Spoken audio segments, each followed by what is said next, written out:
महामहिम राज्यपाल महोदय ने जो कहा कि बंगाल में राष्ट्रपति शासन लगनी चाहिए, इसका हम लोग पूर्ण तरीके से समर्थन भी करते हैं।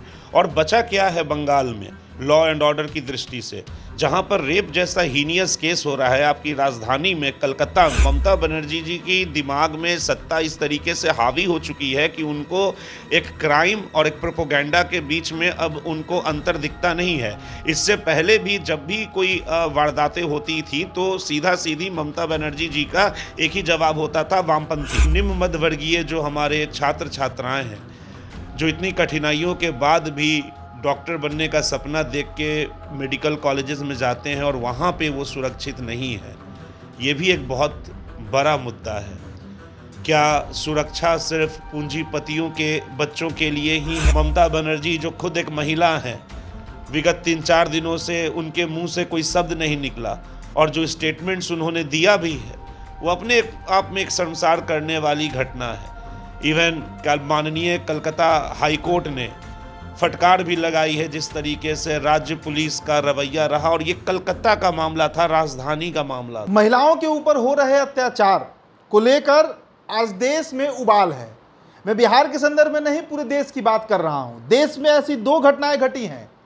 एक तो पश्चिम बंगाल के कोलकाता में जहां मेडिकल स्टूडेंट के साथ जो हैवानियत की गई, और दूसरी घटना बिहार के मुजफ्फरपुर से, जहां 9वीं क्लास में पढ़ने वाली एक छात्रा के साथ विवाह करना चाह रहा था एक 41 साल का पुरुष। जी हाँ, और जब उसकी मंशा पूरी नहीं हुई तो पहले उस बच्ची के साथ यौनाचार किया गया और उसके बाद उसके कई अंगों को काटा गया, हैवानियत की गई।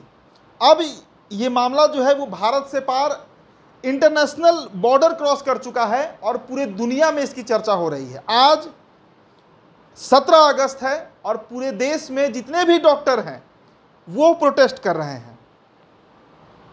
लोजपा रामविलास की जो पार्टी है, चिराग पासवान की जो पार्टी है, वो भी आज पटना में प्रोटेस्ट कर रही है इस मामले को लेकर। चिराग का भी बयान आ चुका है।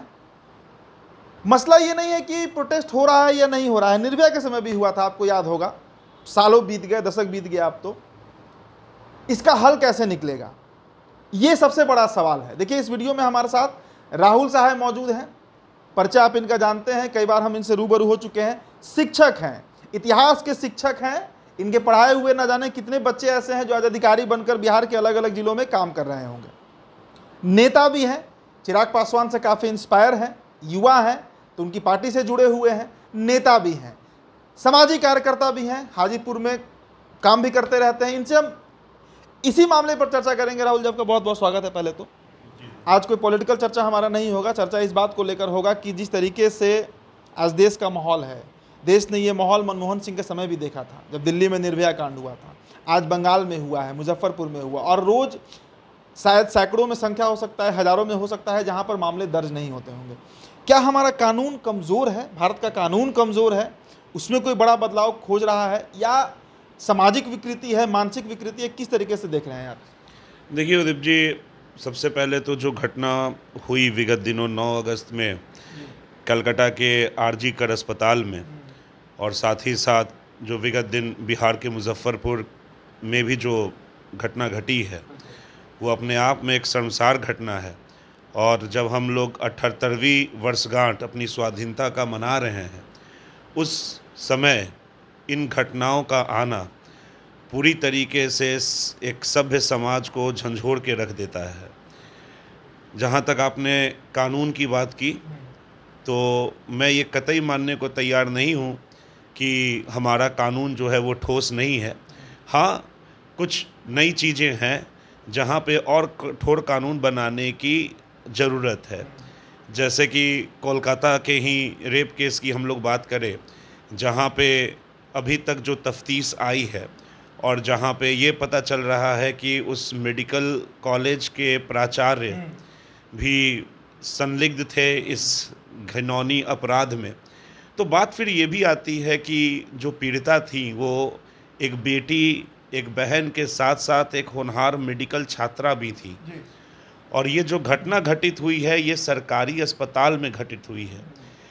देश में ऐसे हमारे लाखों बहन भाई हैं जो डॉक्टर बनने का सपना देखते हैं और मेडिकल कॉलेज की जो प्रवेश परीक्षा होती है वो कितनी कठिन होती है, वो सबके सामने है। आज के दिनों में बहुत कठिनाइयों से, बहुत परिश्रम करके एक मध्य वर्गीय या फिर समाज के बहुत हमारे नीचे तबके के भी भाई बहन कंपटीशन फेस करके एग्ज़ाम कर निकाल के तब गवर्नमेंट कॉलेजेस में उनका दाखिला होता है। जो समाज के प्रतिष्ठित व्यक्ति होते हैं उनके लिए तो प्राइवेट संस्थानें होती ही हैं, लेकिन जो हमारे मध्यवर्गीय और जो निम्न मध्यवर्गीय जो हमारे छात्र छात्राएं हैं, जो इतनी कठिनाइयों के बाद भी डॉक्टर बनने का सपना देख के मेडिकल कॉलेजेस में जाते हैं और वहाँ पे वो सुरक्षित नहीं है, ये भी एक बहुत बड़ा मुद्दा है। क्या सुरक्षा सिर्फ पूंजीपतियों के बच्चों के लिए ही है आज के दिनों में? और जिस तरीके से राज्य सरकार का जो रवैया रहा विगत दिनों इस घटना को लेकर, वो अपने आप में शर्मसार करता है। मतलब कि सीन ऑफ इंसिडेंट्स जो था उसको कॉम्प्रोमाइज़ कर दिया गया। लोग जो हैं वो घटना स्थल पे जाके तोड़ फोड़ कर पा रहे हैं और बंगाल पुलिस मौन व्रत धारण की हुई है। बंगाल की मुख्यमंत्री ममता बनर्जी जो खुद एक महिला हैं, विगत 3-4 दिनों से उनके मुंह से कोई शब्द नहीं निकला और जो स्टेटमेंट्स उन्होंने दिया भी है वो अपने आप में एक शर्मसार करने वाली घटना है। इवन माननीय कलकत्ता हाई कोर्ट ने फटकार भी लगाई है जिस तरीके से राज्य पुलिस का रवैया रहा, और ये कलकत्ता का मामला था, राजधानी का मामला था। जब बंगाल में राजधानी में ये हरकत है और उसके बाद चलिए भी उसके बाद सरकार पे लोग अपेक्षा करते हैं, और सरकार का, बंगाल सरकार का जो रवैया रहा वो अपने आप में एक प्रश्न चिन्ह और बंगाल सरकार की महिला सुरक्षा को लेकर कटिबद्धता पर प्रश्न चिन्ह उठाता है। तो जैसा आपने सवाल पूछा कि क्या कठोर कानून का प्रावधान कम पड़ रहा है, तो नहीं, कठोर कानून का प्रावधान कम नहीं पड़ रहा है। यहाँ पे फिर बात आ जाती है कि हम लोग राजनीति से उठ के सामाजिक चेतना क्रिएट करें रेप के मुद्दों को लेकर। उस कानून को लागू नहीं किया जा रहा है, इम्प्लीमेंटेशन नहीं हो रहा है, मतलब सही से। हाँ बिल्कुल, और आप कहीं भी जाइए, और ये सिर्फ बंगाल की घटना भी नहीं, ऐसे वारदातें आपको दबे आवाज़ों में भारत के अन्य कोने से भी देखने को मिलती है, जहाँ पे जातीय हिंसा भी एक फैक्टर रहता है रेप के इंसिडेंट्स को लेकर। बहुत सारी फैक्टर्स होती है। यहाँ जो बंगाल की घटना हुई वहाँ पर आप देख सकते हैं कि सरकारी तंत्र में जो भ्रष्टाचार था वो कहीं ना कहीं इस हीनियस क्राइम के लिए एक ट्रिगर पॉइंट रहा। वहाँ पे क्या था, वहाँ पे जो प्रचार महोदय थे वो गैर तरीके से आपको दवाइयों की खरीद बिक्री और साथ ही साथ कई महिलाओं से जो छात्राएं थी उनको यौन शोषण के लिए मजबूर करते थे। और जब ये हमारी जो पीड़िता थी, जब ये उठी आवाज़ उठाने के लिए, तो इन पर लगातार अत्याचार भी हो रहा था 2-3 महीनों से। तो सरकारी अस्पतालों में या फिर किसी भी सरकारी दफ्तरों में जब ये वारदातें हो रही हैं तो ये सारे समाज के लिए एक गंभीर प्रश्न चिन्ह होना चाहिए। कम से कम सरकारी प्रेमाइसेस, जिसको आम तौर पे माना जाता है कि सिक्योर होता है। अच्छा, एक तो जो व्यक्ति का नाम भी आया है जो अभियुक्त है, संजय रॉय, जिसको सीबीआई ने अरेस्ट भी किया है, वो कौन है? वो पुलिस स्वयंसेवी है। एक तो बंगाल पुलिस ने एक नया कॉन्सेप्ट भी निकाला है पुलिस स्वयंसेवी का। आज 37,000 कलकत्ता पुलिस की स्ट्रेंथ है और 37,000 कलकत्ता पुलिस स्ट्रेंथ में 7200 जो हैं ये पुलिस स्वयंसेवी हैं। ये पुलिस स्वयंसेवी 8वां पास रहते हैं और जिनको नियुक्ति किया गया है तृणमूल कांग्रेस के द्वारा अपना वोटर प्रेजेंस बढ़ाने के लिए। वो बताइए, वो स्वयंसेवी जो था उसका क्या बिजनेस था रात के 2 बजे कलकत्ता के मतलब कि सरकारी अस्पताल में। तो ये सब जो लैप्सेस हैं, ये सब जो कमियां हैं, जो भ्रष्टाचार है, जो सरकारी नीतियों को सही तरीके से क्रियान्वयन नहीं किया जाता है, या फिर पुलिस थाने में जाति को देखकर रिपोर्ट्स नहीं दर्ज की जाती है, ये बहुत हद तक ये सारे चीज़ें एक मिल के आपको ये सब इंसिडेंट्स कर होती हैं।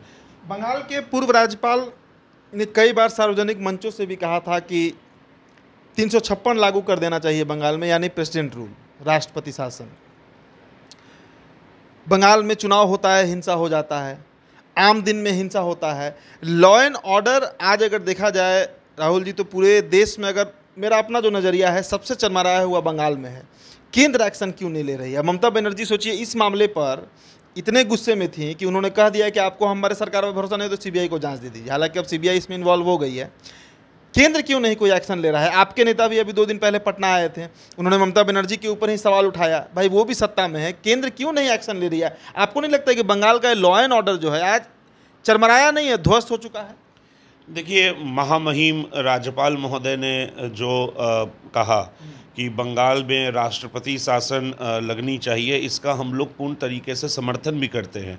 और बचा क्या है बंगाल में लॉ एंड ऑर्डर की दृष्टि से? जहां पर रेप जैसा हीनियस केस हो रहा है आपकी राजधानी में, कलकत्ता में, वहाँ पे आप अपने जो वारदात का जो जगह है उसको 72 घंटे तक आपकी पुलिस सिक्योर नहीं कर सकती है। तो बचा क्या लॉ एंड ऑर्डर में? फिर क्या उपेक्षा रखी जाए कि नादिया जैसे गांव में, जो बंगाल का काफ़ी मतलब दूर दराज एरिया है, वहाँ पे ऐसी वारदातों को पुलिस जो है वो तत्परता से फॉलो करती होगी?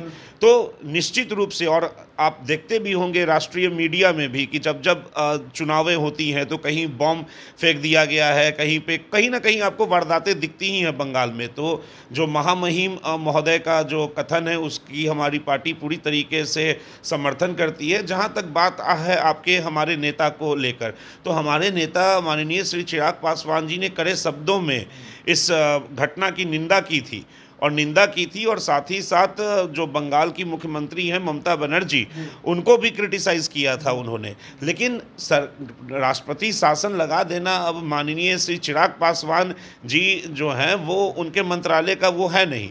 यहाँ पे महामहिम महोदय जो होते हैं, जब वो उस पर एक्शन लेना चाहिए ना। केंद्र लेगी भी, और केंद्र पूरी तत्परता से इस चीज़ को देख रही है। अभी संदेश खाली हुआ था, बंगाल से हमेशा तो नहीं जाते रहता है। वही मैंने कहा कि देखिए, और जहाँ तक बात ममता बनर्जी जी की है, तो ममता बनर्जी जी की दिमाग में सत्ता इस तरीके से हावी हो चुकी है कि उनको एक क्राइम और एक प्रोपोगेंडा के बीच में अब उनको अंतर दिखता नहीं है।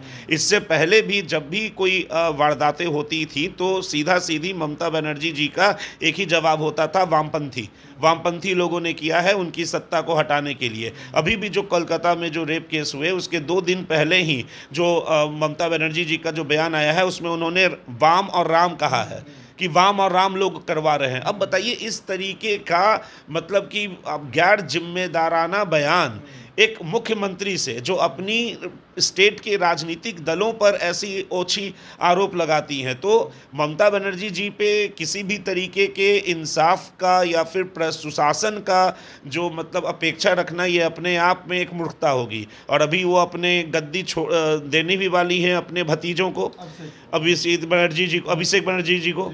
तो Mamata Banerjee ji is not politically fit and mentally sound to run the state, ये मेरा निजी राय है। और सीबीआई के हाथों में बात गई हैं, तो सीबीआई जो है वो तफ्तीश कर रही हैं, नए नए डेवलपमेंट्स आ रहे हैं। लेकिन हाँ, ये चाहे कोलकाता रेप केस जो हुआ, ये अपने आप में एक निंदनीय है। समाज में एक सामाजिक चेतना फैलाने की ज़रूरत है। मानसिक विकृति कहिएगा इसे या मेल डोमिनेंस कहिएगा, क्योंकि इस कटघरे में हम और आप भी खड़े हो रहे हैं, क्योंकि हम दोनों मर्द हैं। सारा मर्द जो वर्ग है आज कटघरे में देश में खड़ा कर दिया गया है। मानसिक विकृति है, सामाजिक विकृति है, मेल डोमिनेंस है। किस तरीके से इसको देखा जाए? क्योंकि एक महिला के मर्जी के बिना अगर आप उसके साथ यौनाचार करते हैं, आपकी पत्नी है तो शायद वो भी जुर्म होगा, और यहाँ तो खुलेआम किया जा रहा है। किस तरीके से इसको देखा जाए, किस कैटेगरी में इसको रखें? हाँ जी, मैरिटल रेप का तो कॉन्सेप्ट है ही, मैरिटल रेप का भी कॉन्सेप्ट है। और हाँ, निश्चित रूप से जो पुरुष प्रधान समाज रहा है हमारा, और जो पुरुष प्रधान जो हमारी मानसिकता रही है, वो बहुत हद तक जिम्मेवार है। लेकिन फिर आप सभी पुरुषों को इस तरीके से जज नहीं कर सकते। अब आप देखिए, महिलाओं पर अगर यातनाएं होती हैं, तो अब राजा राम मोहन रॉय का नाम आप देखिए, पुरुष थे, उन्होंने सामाजिक चेतना के लिए काम किया। ईश्वर चंद्र विद्यासागर वो पुरुष थे, उन्होंने महिला उत्थान के लिए काम किया।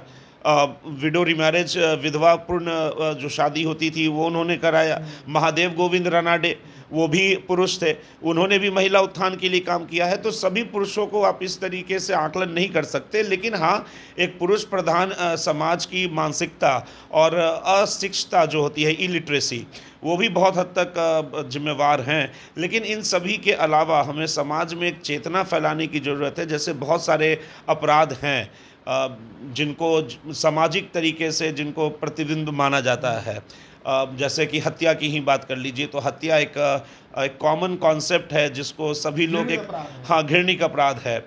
उस तरीके की जो संवेदनशीलता है हमें महिला पे जो केसेस होते हैं उस तरह से समाज को देखने की ज़रूरत है। जनरली टेंडेंसी ये रहती है कि मोस्ट ऑफ द जो समाज में लोग होते हैं वो महिलाओं को ही जिम्मेवार ठहरा देते हैं कि उन्होंने ऐसा पहना था, उन्होंने ऐसा किया था और इस तरीके से यह वारदातें हुई। तो ये तो वही बात हो गई कि नज़र बुरी तेरी और पर्दा मैं करूं। नज़र बुरी आपकी है और आप दूसरे को कह रहे हैं पर्दा करने के लिए। तो एक सामाजिक मानसिकता की ज़रूरत है। ठोस कानून और भी बनने चाहिए। जिस तरीके से नए नए तरीके के वारदात हो रहे हैं, अब सरकारी अस्पताल में एक डॉक्टर ही सुरक्षित नहीं रह गई। अच्छा, ऑन ड्यूटी रूम नहीं था वहाँ पे, 36 घंटे की शिफ्ट वो पीड़िता कर चुकी थी, उसे प्रताड़ना दिया जा रहा था, 36 घंटे का ड्यूटी। तो ये भी हमें देखने की ज़रूरत है कि जो हमारे मेडिकल प्रैक्टिशनर हैं, जो हमारे डॉक्टर्स हैं, जो हमारे कंपाउंडर्स हैं, जो हमारी नर्सेस हैं, जो हेल्थ स्टाफ हैं, खासकर सरकारी अस्पतालों में जहाँ पे संसाधन बहुत कम रहते हैं, बहुत सीमित रहती हैं, वहाँ पे किस तरीके से वो लोग अपना काम करते हैं, इसको भी देखने की हमारी ज़रूरत है। उनके भी सुरक्षा की जिम्मेवारी पूरे समाज पे है। तो ये है, बेहतर इंफ्रास्ट्रक्चर फैसिलिटीज़ होनी चाहिए समाज में, एक सद्भाव की भावना और एक सामाजिक चेतना महिलाओं के प्रति, मान सम्मान के प्रति बढ़ाने की ज़रूरत है। और इस केस में तो निश्चित रूप से कहीं पे भी किसी भी तरीके की रियायत दोषियों को नहीं देनी चाहिए। जो निर्भया कांड में हुआ उसी का हम लोग देख रहे हैं कि फिर रिपीटिशन है। तो एक सख्त से सख्त सज़ा मिलनी चाहिए ऐसे लोगों को। और साथ ही साथ जो सरकारी कार्यों पे भी जो लोग रिक्त हैं उन लोगों का भी बैकग्राउंड चेक करना चाहिए। अब यहाँ के केस में जो प्राचार्य थे उन्होंने इस्तीफ़ा दिया और तुरंत 24 घंटा के अंदर उनको फिर से कलकत्ता नेशनल मेडिकल कॉलेज का प्रधानाचार्य नियुक्त कर दिया गया था। तो ये कहीं ना कहीं बंगाल सरकार, राज्य सरकार का प्रोटेक्शन भी दिखाता है। तो मजाक था। तो सवाल है कि अब राज्य सरकार से आदमी अपेक्षा ना करे तो किससे करे, एक फ्री और फेयर इन्वेस्टिगेशन का। और ऐसा नहीं था कि मुख्यमंत्री जो ममता बनर्जी थी ये इस वारदात से मतलब कि परिचित नहीं होंगी। राजधानी की घटना थी और उसके बाद पुलिस का इस तरीके का रवैया बिना राज्य सरकार के संलिप्तता से कहाँ पॉसिबल था।